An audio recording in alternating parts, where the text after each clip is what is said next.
നമ്മുടെ ദൈവം നമ്മുടെ കൂടെ നിൽക്കാമെന്ന് പറയുന്നതാണ് ഏറ്റവും വലിയ ധൈര്യം എന്ന് പറയുന്നത്. ഒരിക്കലും നമുക്ക് ഒറ്റയ്ക്ക് ജയിക്കാൻ പറ്റുകയില്ല, ഒരു കാര്യത്തിൽ ജയിക്കാൻ പറ്റുകയില്ല. നമുക്ക് താൽക്കാലികം നമുക്ക് തോന്നും നമുക്ക് പല കഴിവിലും ജയിക്കാം, പക്ഷെ ദൈവം നമ്മുടെ കൂടെ ഉണ്ടെങ്കിൽ എല്ലാറ്റിനെയും ജയിക്കാൻ പറ്റുള്ളൂ. പൗലോസ് പറയുന്നത് ഇങ്ങനെയല്ലേ, ക്രിസ്തുയേശുവിൽ ഞങ്ങളെ എല്ലായ്പ്പോഴും എല്ലായിടത്തും ജയോത്സവമായി നടത്തുന്ന ദൈവം.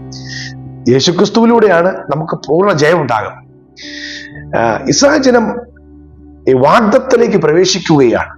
ദൈവം അവരെ ധൈര്യപ്പെടുത്തുകയാണ്, ഞാൻ നിന്റെ കൂടെ പോരും. നീ വഴിയിൽ നേരിട്ട സകല പ്രശ്നങ്ങളും ദൈവം തന്നെ കോപിച്ച്, ദൈവം തന്നെ ദേഷ്യപ്പെട്ട് ഇവരെ നശിപ്പിക്കുകയും ശിക്ഷിക്കുകയും ഒക്കെ ചെയ്തു. അതുകൊണ്ട് അവരൊക്കെ ഭയപ്പെട്ടിരിക്കുകയാണ്.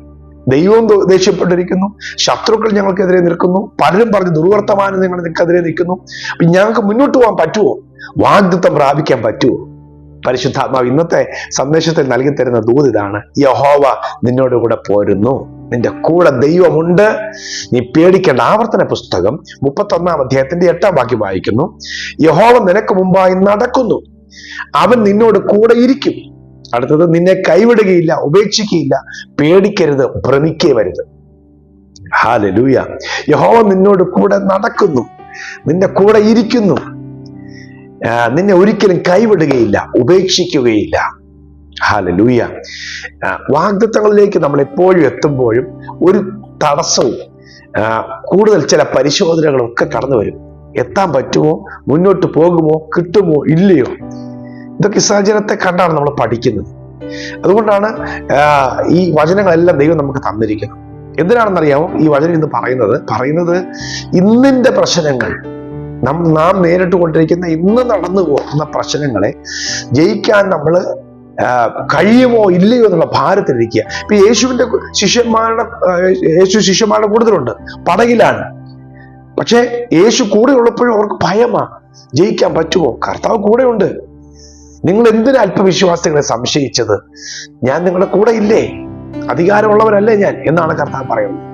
പലപ്പോഴും നമ്മളും ഇങ്ങനെ തന്നെയാണ്. കൂടെ ഉണ്ടെങ്കിലും സാന്നിധ്യം ഉണ്ടെങ്കിലും നമുക്കൊരു ഭയമാ. കർത്താവ് ഉറപ്പ് തരിക, എന്റെ സാന്നിധ്യം നിന്നോട് കൂടെ പോരും. ഹല്ലേലൂയ. പുറപ്പാട് പുസ്തകം 23-ാം അധ്യായം 20-ാം വാക്യം: ഇതാ വഴിയിൽ നിന്നെ കാക്കേണ്ടതിനും ഞാൻ നിയമിച്ചിരിക്കുന്ന സ്ഥലത്തേക്ക് നിന്നെ കൊണ്ടുപോകേണ്ടതിനും ഞാനൊരു ദൂതനെ നിന്റെ മുമ്പിൽ അയക്കുന്നു. ഒരു ദൂതനെ മുമ്പിൽ അയക്കുന്നു. ഇന്ന് ദൈവത്തിന്റെ ആത്മാവ് പറയാം, നീ പേടിക്കണ്ട, ദൂതനെ നിന്റെ കൂടെ നിർത്തിയിട്ടുണ്ട്, ദൂതനെ അവൻ മുൻപേ അയക്കുന്നുണ്ട്. ദൂതനെ അയക്കുന്ന ദൈവം. ഹല്ലേലൂയ. ആമേൻ. പേടിക്കാനല്ല, ധൈര്യപ്പെടുത്താനായിട്ട് കർത്താവ് പറയുന്നത്, ദൂതനെ കൂടെ അയക്കുന്നു. ഹല്ലേലൂയ. 16-ാം സങ്കീർത്തനത്തിലെ 8-ാം വാക്യത്തിൽ പറയുന്നു, ഞാൻ എപ്പോഴും എൻ്റെ കർത്താവിനെ മുമ്പിൽ ഞാൻ കണ്ടിരിക്കുന്നു. അപ്പൊ കർത്താവ് നമ്മുടെ കൂടെ ഉണ്ട്, ദൈവത്തിന്റെ ദൂതന്മാർ നമ്മുടെ കൂടെ ഉണ്ട്. ഓരോ സമയത്തും ദൈവത്തിന്റെ ശബ്ദം കേട്ടാണ് ദൈവത്തിന്റെ ഭക്തന്മാരൊക്കെ സഞ്ചരിച്ചത്. യാക്കോബ് എല്ലാം നഷ്ടപ്പെട്ടവനെ പോലെ നിരാശപ്പെട്ടാണ് ബേഥേലിൽ വന്ന് കല്ല് തലയണയായിട്ട് വെച്ച് കിടക്കുക. പക്ഷെ അവിടെ വെച്ച് അവൻ കണ്ണടച്ചപ്പോൾ കണ്ടത് സ്വർഗം തുറന്നിരുന്ന ഒരു കോഴണി ഇങ്ങോട്ട് ഇറങ്ങി വന്നിരിക്കുകയാണ്. ദൂതന്മാര് കയറി ഇറങ്ങുകയും ചെയ്യുന്നു.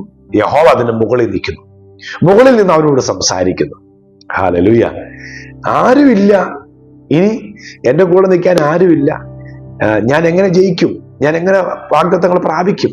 ഇതൊക്കെ ചിന്തിച്ചിരിക്കുമ്പോൾ യാക്കോബ് കാണുക, ദൂതന്മാര് നിൽക്കുന്നു, ദൈവം അതിന്റെ മുകളിൽ നിന്ന് വാഗ്ദാനം കൊടുക്കുക. ഞാൻ നിന്നോട് കൂടെ ഇരിക്കും, ഞാൻ നിനക്ക് വാഗ്ദാനങ്ങൾ നൽകും, പിതാക്കന്മാരോട് പറഞ്ഞതൊക്കെ നിനക്ക് തരും.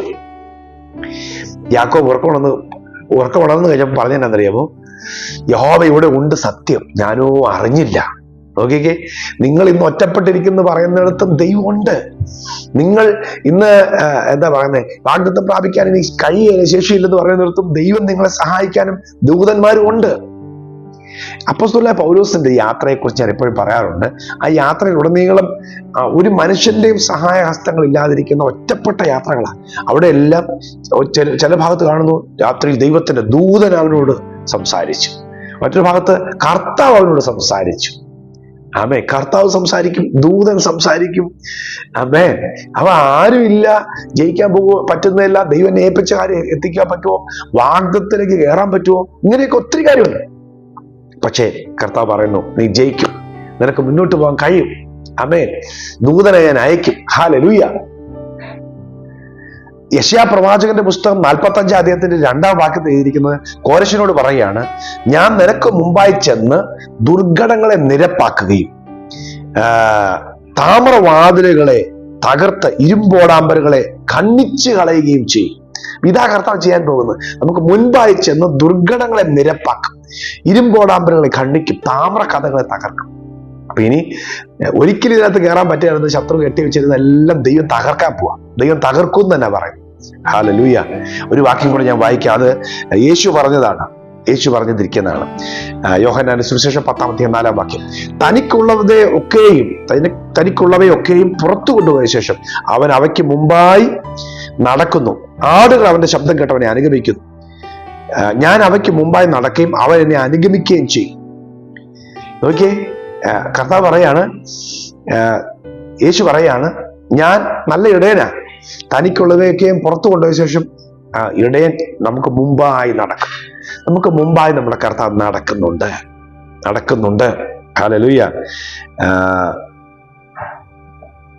ഇവിടെ ലൂക്കോസ് സുവിശേഷം 19-ാം അധ്യായത്തിന്റെ 9-ാം വാക്യത്തിൽ സക്കായിയുടെ വീട്ടിലേക്ക് യേശു വന്നു കഴിഞ്ഞിട്ട് പറയാണ്, യേശു അവനോട് പറയാ, ഇവനും അബ്രഹാമിന്റെ മകനാകിയാൽ ഇന്ന് ഈ വീടിന് രക്ഷ വന്നു. ഹല്ലേലൂയ.